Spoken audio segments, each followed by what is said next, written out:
Sejumlah partai politik saudara secara terbuka mendukung usulan pemilihan kepala daerah dilakukan melalui DPRD. Partai Gerindra, Golkar, PAN, dan PKB menyebut besarnya ongkos politik menjadi alasan sistem pilkada langsung harus diubah.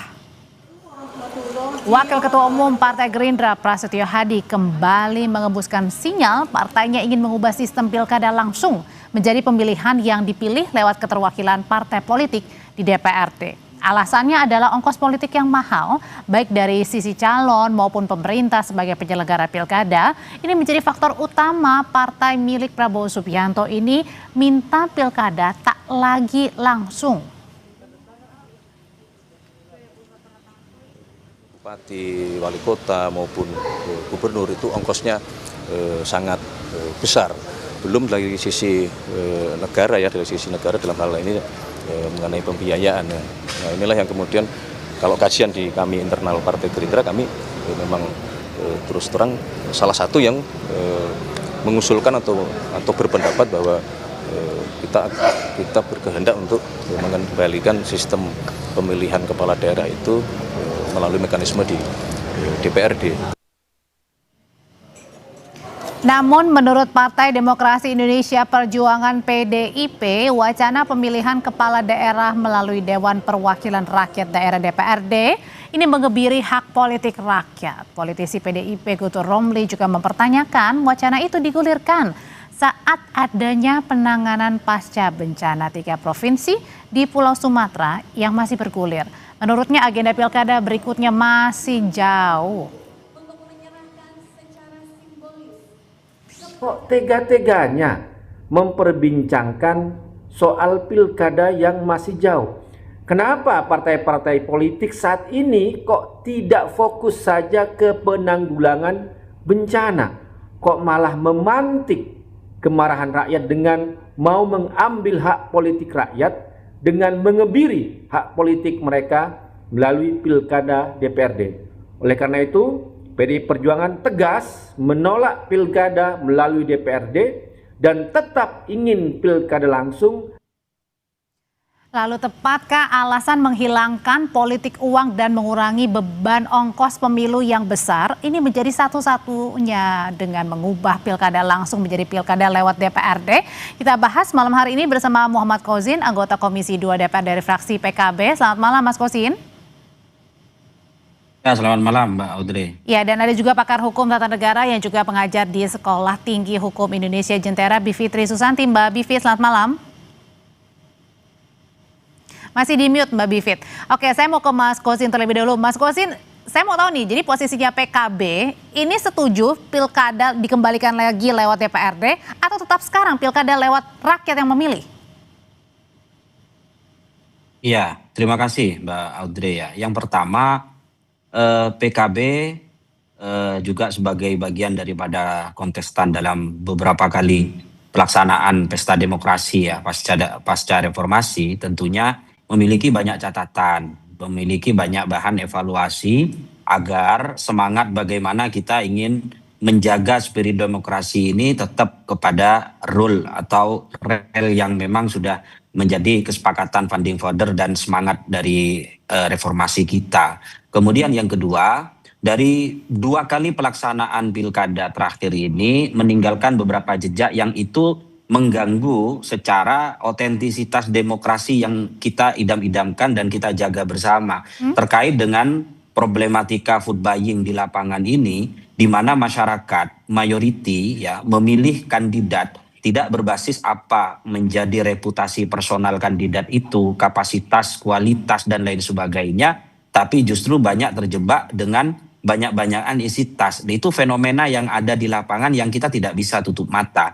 Maka yang lahir kemudian tidak berangkat kepada idealitas apa yang seharusnya dimiliki oleh seorang kepala daerah, seorang pemimpin, karena memang pasarnya menjadi pasar bebas yang tidak ada norma dan rule sama sekali di lapangan. Apakah ini kita menyalahkan masyarakat? Tentu saja tidak. Tapi by system ini harus dibenahi. Jadi positioning PKB di sini adalah mendukung untuk pilkada ini dikembalikan ke DPRD? PKB bukan hanya mendukung, tapi juga diantara yang menginisiasi Tujuannya bukan apa, Mbak, tapi untuk mengembalikan semangat demokrasi itu kepada hakikat yang sebenarnya.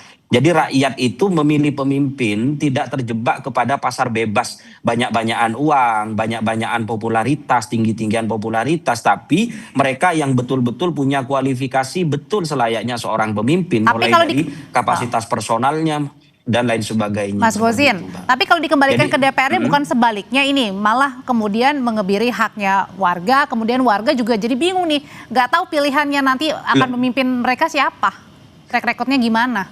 Lah, konsep kan begini, kalau secara yuridis itu kan juga sudah diatur pasal 18 ayat 4 Undang-Undang Dasar 1945, amandemen kedua kita tahun 2000. Kenapa itu ada frasa demokratis? Karena memberikan ruang bahwa kemudian apakah itu langsung atau tidak langsung. Kemudian yang kedua, apakah DPRD itu tidak dipilih oleh masyarakat? Di mana hak masyarakat yang dikebiri di sini? Jadi sekali lagi kita ingin mengatur, ingin memunculkan satu formula atau sistem yang low cost tapi high impact. Kalau itu bisa kita lakukan, kenapa kita terjebak kepada pola yang high cost atau high impact? Kan kita cari yang cost yang seminimal mungkin, tapi bukan ansih bukan ansih hanya urusan masalah cost politik, anggaran dan lain sebagainya, bukan ansih hanya sebatas itu, tapi bagaimana kita punya semangat untuk memurnikan iklim demokrasi kita yang sebenarnya tidak terjebak memilih seseorang hanya urusan isi tas, bukan kapasitas dan kualitas personal itu tersebut. Jadi soal ongkos politik yang mahal katanya Mbak Bivit, kemudian juga mengembalikan bagaimana kualitas dari kepala daerah yang nanti dipilih kemudian dikembalikan lagi ke DPRD, ini menjadi beberapa alasan nih. Akhirnya pilkada dipilih lagi oleh DPRD. Ya, ada beberapa kata kunci yang saya sampai catat tuh, karena rasanya pengen saya bahas satu persatu. Misalnya soal otensitas demokrasi, disebut juga rule dan rel, disebut juga hakikat demokrasi yang sebenarnya. Jadi saya jadi punya pertanyaan besar, sebenarnya apa yang dimaknai oleh Pak Gozin dan juga semua partai politik yang mendukung pengembalian pemilihan kepala daerah kepada DPRD tentang demokrasi. Karena begini, satu, cost atau biaya dalam demokrasi itu tidak bisa kita maknai seakan-akan memperbandingkan antara harga beras di toko A dengan harga beras di toko B. Demokrasi pada hakikatnya adalah kekuasaan warga.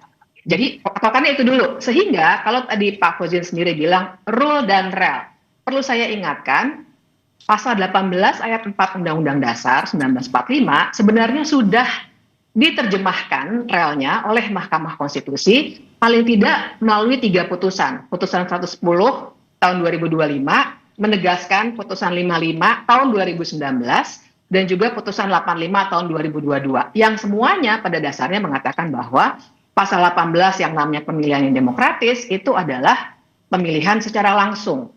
Jadi rule dan relnya sebenarnya sudah lebih dari jelas bahwa yang diinginkan oleh pasal 18 Undang-Undang Dasar adalah pemilihan yang demokratis. Jadi realnya sudah jelas di situ ya. Nah kemudian kedua, kalau soal biaya, mari kita telaah. Biaya tinggi itu sebenarnya biaya apa? Menurut saya ada 2, formal dengan informal. Yang paling besar menurut saya yang seakan-akan begitu membengkak adalah biaya-biaya yang sebenarnya informal. Kita tidak bisa buktikan secara hukum paling tidak sejauh ini. Tapi kita juga paham misalnya bagaimana banyaknya tadi kalau dikatakan masyarakat memilih karena isi tas. Oke, yang memberikan isi tas siapa? Ada gitu ya. Tidakkah berarti yang kalau mau bicara membongkar sistem, bongkarlah dulu partai politiknya dan sistem pemilunya, bukannya malah mundur lagi ke masa Orde Baru. Jadi kita saya kira harus menelaahnya itu pakai pohon masalah, Mbak Audrey. Oke, kalau gitu tahan dulu Mbak. Mbak Bivit tahan dulu situ kata Mbak Bivit bilang Mas Gozin benahi dulu aja parpolnya, bukan mengembalikan lagi nih pilkadanya jadi tidak langsung. Benahan partai politik sepakat, Mbak. Makanya nanti ini kan arahnya bisa jadi kodifikasi atau omnibus law. Tidak hanya berbicara semangat undang-undang pemilu, tapi undang-undang pilkada, undang-undang partai politik, undang-undang Pemda juga. Jadi ini menjadi satu kesatuan. Kita menerima sebagai bagian dari otokritik bagaimana pelembagaan partai politik ini harus diperkuat. Mulai dari proses rekrutmennya, kaderisasinya, transparansi, akuntabilitas, dan lain sebagainya. Tapi terlepas daripada itu, ini by system, Mbak. Tidak mungkin di satu sisi partai politik itu ingin menang. Di sisi yang lain ada idealitas yang harus dijaga. Hampir semua partai politik punya ideologi bagaimana vote buying itu menjadi masalah. Tapi di sisi yang lain, hukum pasar berlaku, kalau itu tidak dilakukan maka akan ketinggalan kereta. Nah, ini yang dimaksud sistem harus dibenahi dari hulu, tidak hanya parsial. Terus kemudian yang kedua saya ingin mengomentari terkait dengan pasal 18 ayat 4 tadi dengan putusan MK mulai dari 135, 110 dan beberapa putusan yang lain tidak secara eksplisit menjadikan bahwa pilkada itu tidak boleh tidak langsung, direct demokrasi atau indirect demokrasi. Tapi semangatnya harus diletakkan bukan kepada sistem pemilihannya, tapi demokratisnya. Lah, kita mengenal secara konstitusi kita, demokratis itu bisa dimaknai direct atau indirect, kan tidak ada yang salah, Mbak. Maksud kami jangan kemudian ketika ini kemudian dipilih oleh DPRD, ini di framing ini tidak demokratis, kan tidak seperti itu. Kalau landasan yuridisnya kan sudah jelas. Putusan MK tidak secara eksplisit mengatakan bahwa dipilih DPRD itu kemudian tidak demokratis, kan tidak seperti itu. Mas Gusin, tapi yang dipertanyakan adalah bagaimana juga mengukur tolak ukurnya ini kalau misalnya pilkada dikembalikan ke DPRD lagi, gimana caranya juga mengukur tidak ada money politik di sana? Bagaimana juga mengukur bahwa pemimpin-pemimpin yang dipilih memang benar-benar berkualitas dan benar-benar yang diinginkan oleh rakyat? Nanti ya usai jeda Bapak dan Ibu tetap bersama kami di Sapa Indonesia Malam.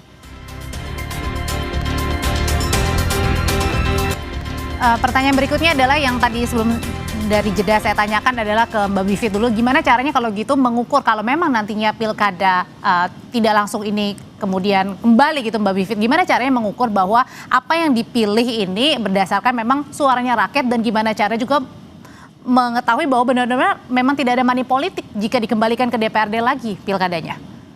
Nah, itu dia. Jadi persoalannya di situ. Kalau bicara soal demokrasi dipilih oleh DPRD juga demokratis.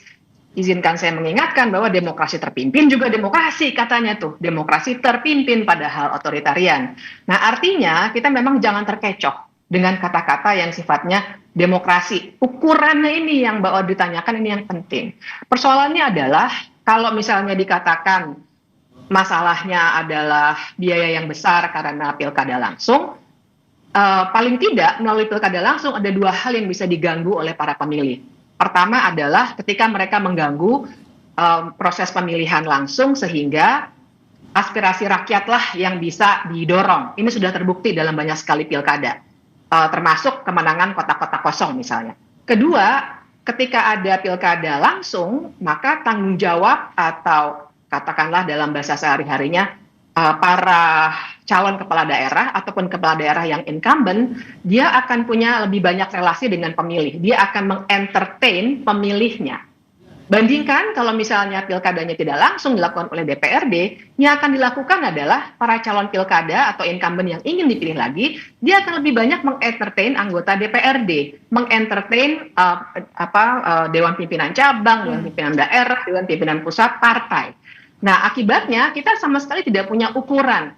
Benarkah orang itu memang sedang memperbincangkan masalah-masalah di daerah tempat ia dipilih, atau sebenarnya sedang melakukan tawar-menawar politik dengan partai-partai masing-masing. Karena kenyataannya partai politik dengan warga juga putus hubungan.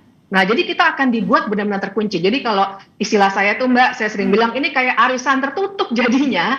Akan ada ganti-gantian aja, kocok siapa yang sedang gilirannya menjadi kepala. Dan apakah regenerasi dengan kalau langsung. Dan apakah regenerasi politik itu juga artinya bisa jadi tidak berjalan Mbak Bivit karena ini? Sangat bisa jadi begitu, kemungkinan terbesarnya begitu, karena artinya tidak ada paksaan dari warga. Ya, kita harus punya asumsi bahwa warga sekarang tengah melakukan pendidikan politik dengan caranya masing-masing. Mungkin partai tidak melakukan itu, tapi pendidikan politik itu tengah berjalan dan kita sedang mendewasakan diri dalam demokrasi. Tapi ini belum selesai proses itu berjalan, mau dikembalikan lagi ke masa lalu. Nah, kita nggak akan pernah maju dengan cara pandang yang seperti ini. Analisisnya salah, itu yang tadi saya katakan. Yang hanya dilihat gejalanya, biaya politik mahal, tapi nggak dilihat akar masalahnya sebenarnya gimana. Nah tuh Mas Kozin katanya analisanya salah, katanya Mas Kozin. Masih di mute Mas? Saya ingin mengembalikan tadi terkait dengan masalah kata demokratis ya, pasal 18 ayat 4, 19, 45.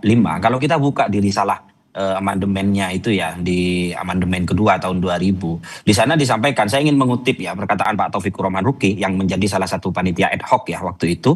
Jadi bahwa demokratis itu mau langsung atau tidak langsung terserah bagaimana perkembangannya sehingga tidak menimbulkan perdebatan. Artinya terbuka ruang. Ini kita berbicara yuridisnya saja dulu, yang pertama ya.